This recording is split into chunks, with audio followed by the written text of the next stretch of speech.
कि केवल इधर कभी कभी आप लोग आए सुन करके चले गए, उसमें काम नहीं बनेगा। किताब पढ़िए, सब किताब पढ़ने से वेद का ज्ञान लाभ होगा। इसलिए ये जो ब्राह्मण बालक और जामिल आज इनकी इतनी दुर्दशा हुई है, उसका कारण ये जमराज का जो दूत है बता रहे हैं कि ये व्यक्ति पहले जैसा ब्राह्मण का गुण होना चाहिए वो सब इनका था।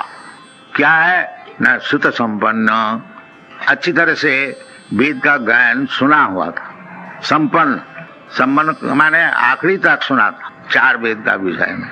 और शील वृत्त गुणालय, और व्यावहारिक काम में भी बड़ा सज्जन और सद्गुण सब इनमें था। शील सत्व गुणालय धृतव्रत, और धृतव्रत का अर्थ होता है जो काम करना है उसको व्रत धारण के किया जाए, इन्हें फुल डिटर्मिनेशन। धृतव्रत भगवद गीता में भगवान कहते हैं महात्मानुस्तुपांग प्रार्थ दैवी प्रकृति मास्थित भजंती दृढ़व्रत। द वर्ड इज, ये शब्द का बता है दृढ़व्रत और दृढ़व्रत। दृढ़ मीन निश्चित, सवेरे 4 बजे उठना है निश्चित, उसमें कोई फर्क नहीं पड़ेगा। कोई 4 बजे उठा और कोई नहीं उठा, नहीं, रोजाना अवश्य उठना चाहिए 4 बजे। उसका नाम है धृतव्रत और दृढ़व्रत। ये नहीं जो ऑकेजनली कभी कभी हम उठ जाते 4 बजे, नहीं, रोजाना उठना चाहिए। ये ब्राह्मण का काम है। तो धृतव्रत मृदु, बड़ा शांत स्वभाव, दांत, यानी अपना इंद्रियों को दमन करके रखना, ये ब्राह्मण का काम है। समो दमो, मन को स्थिर रखना, इंद्रियों को स्थिर रखना, समो दमो तितिक्षा, ये सब सीखना चाहिए। तो इसीलिए बताया था मृदु दांत सत्यवान। हाँ, सत्यवान का अर्थ होता है कभी झूठ नहीं बोलता। सत्यवान मंत्रविद, और वेद का मंत्र सब कंठस्थ, और शुचि, बड़ा शुचि संपन्न, neat and clean, thrice taking bath, 3 दफे स्नान करते हैं, कपड़ा और शरीर खूब शुद्ध रखते हैं। और गुरु अग्नि अतिथि विद्याना, ये 3 वस्तु को सत्कार करना, गुरु को देख करके ही नमस्कार करना चाहिए, दंडवत। और अग्नि इन्हें रोजाना यज्ञ करना चाहिए।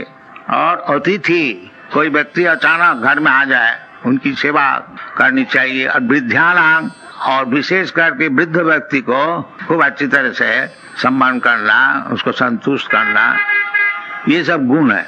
और शुश्रूषु अनहंकृत, ये ब्राह्मण बालक ये सब करते थे, और अहंकार भी नहीं, हम इतना करने वाला है। अनहंकृत, सर्वभूत सुहित, और सबके लिए सुहित, यानी उसको अच्छा सोचना, सबके लिए सबका मंगल हो, सर्वे सुखी न भवन्तु, ये सब मनुष्य का सद्गुण है। साधु, और साधु एक एक शब्द का अनेक बड़ा लंबा चौड़ा अर्थ है, संक्षेप में आपको बता रहा हूँ। तो साधु का अर्थ होता है भगवत भक्त। भगवान जैसे बताया है भगवत गीता में, साधु रेव समन्तव्य। साधु का अर्थ होता है कौन? भजते माम अनन्य भाव, अपीते सुदुराचारो भजते माम अनन्य भाव, साधु रेव समन्तव्य। जो कि भगवत भक्त है, भगवत सेवा छोड़ करके और दूसरा काम उनका नहीं है, उसका नाम है साधु। ये साधु शब्द भी आया है।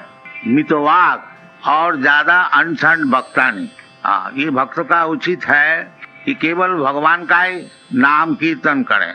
अनशन भक्ने से खाली परमायु हानि होती है, उसमें कुछ लाभ नहीं है। इसलिए शास्त्र में कहता है वाचांसी वैकुंठ गुणानुवर्णन। यदि आप बात करें, बातचीत करें, तो वैकुंठ जो भगवान है उनका विषय करें, वो सिनेमा एक्ट्रेस का विषय नहीं। श्रवणम कीर्तनम विष्णु, अगर बातचीत करें, श्रवण किसी का विषय श्रवण करना है तो भगवान विष्णु का विषय श्रवण कीजिए, और किसी का विषय कुछ बोलना है तो वो भगवान का विषय ही बोलिए। श्रवणम कीर्तनम विष्णु, वाचांसी वैकुंठ गुणानुवर्णन, सबई मन कृष्ण पदारविंद। इसका नाम है कृष्ण कॉन्शसनेस, कृष्ण भावनामृत। ये सब समय मन को भगवान का चरण में लगा के रखना। और भगवान खुद बताते हैं मन मना भव मद भक्त मत जाजी मांग नमस्कुरु। तो इसका नाम है जो कृष्ण कॉन्शस है। ये 4 बात सब समय भगवान का चिंतन करना। इसलिए हम लोग सबसे अनुरोध करते हैं कि हरे कृष्णा नाम जपा की तो मन भगवान में लगेगा। हरे कृष्णा कृष्णा नाम तो सुन रहा है ना, तो सुनने से मन जाएगा उधर। ये मेडिटेशन है। हरे कृष्णा कृष्ण कृष्ण हरे हरे मन मना। और करेगा कौन? मद भक्त। मन मना भव मद भक्त। बिना भक्त हुए वो हरे कृष्ण क्यों जपेगा?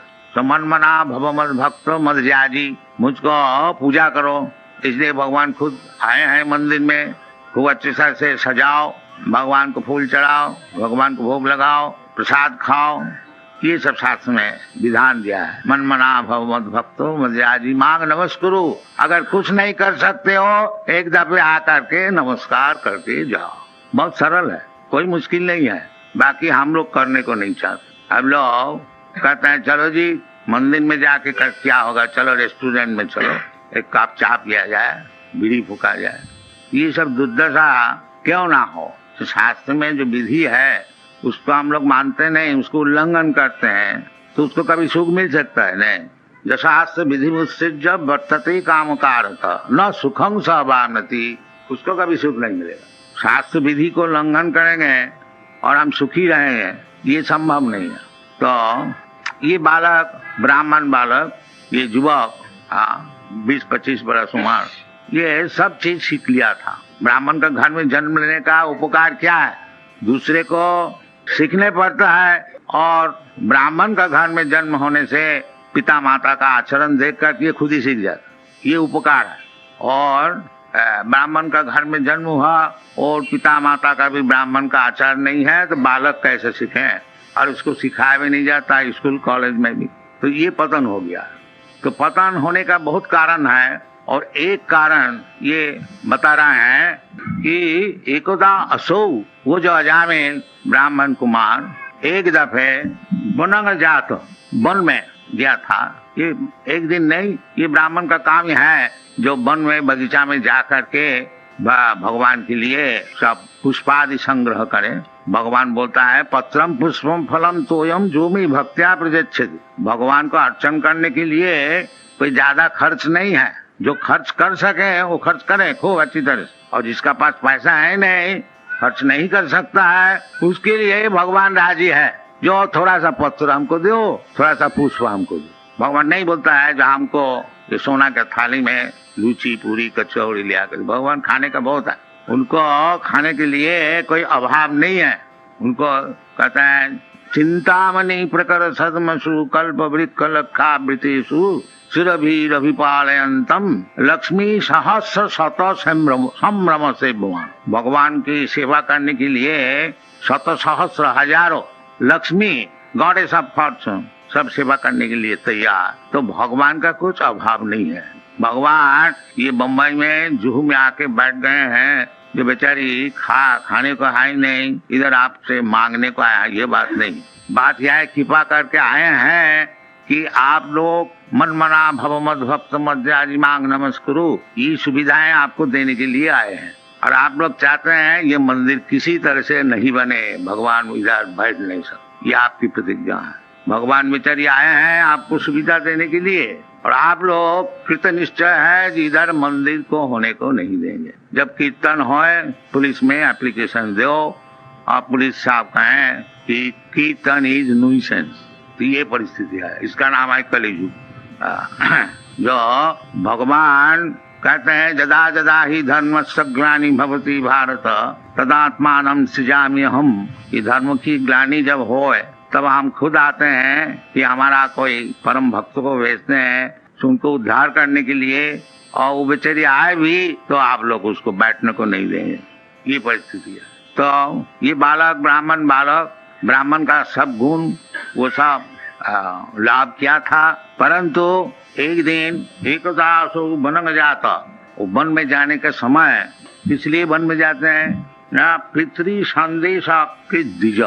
पिताजी घर में बैठ के भगवान की अर्चना कर रहे हैं, और पिताजी आदेश दिया है बेटा ये सब फूल और घास और तृण ये सब ले आओ। ब्राह्मण है, उनके पास ज्यादा तो पैसा है नहीं, बाकी भगवान कहते हैं जो हमको पत्र पुष्प दो, पैसा है नहीं तो क्या हुआ, पत्र पुष्प तो कहीं भी मिल जाएगा, घर में भी मिल सकता है, घर का बाहर में भी मिल सकता है। ये कोई बात नहीं है जो लुची पूरी हलवा देने से ही भगवान संतुष्ट रहेंगे। नहीं, भगवान कहते हैं पत्रम पुष्पम फलम तो यम जूमी भक्त्या प्रदत्त तद हम अस्नामि, मैं इसको ग्रहण करता हूँ, खाता हूँ। और भगवान आपका हाथ में एक दफे खा लिया तो फिर आपको क्या अभाव होगा।